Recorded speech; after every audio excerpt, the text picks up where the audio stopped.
अगर आप हमारे चैनल पर नए हैं तो इसे सब्सक्राइब कर लें और बेल आइकन को दबाएं ताकि आपको हमारे हर नए अपलोड का नोटिफिकेशन मिल सके।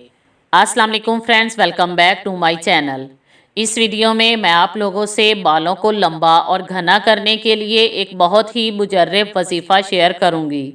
आजकल तकरीबन हर लड़की की ये ख्वाहिश होती है कि उसके बाल लंबे घने और ख़ूबसूरत हों, क्योंकि लंबे और घने बाल खूबसूरती की अलामत समझे जाते हैं।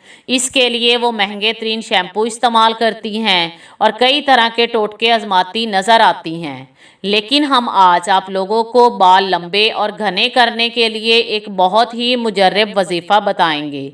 लेकिन अमल करने से पहले आपका ईमान मजबूत होना चाहिए। अगर आपका ईमान ज़रा भी कमज़ोर होगा तो आपको कामयाबी नहीं मिल सकती।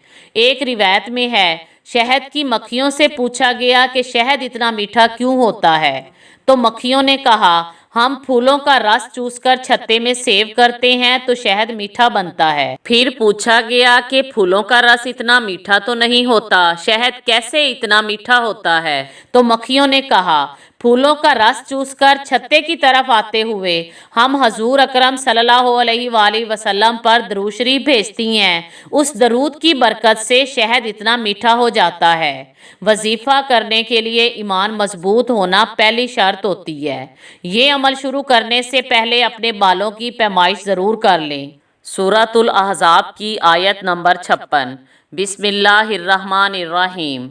इन्नल्लाहा व मलाइकातहू युसल्लूना अलन नबी या अय्युहल्लज़ीना आमनू सल्लु अलैहि व सल्लिमू तस्लीमा।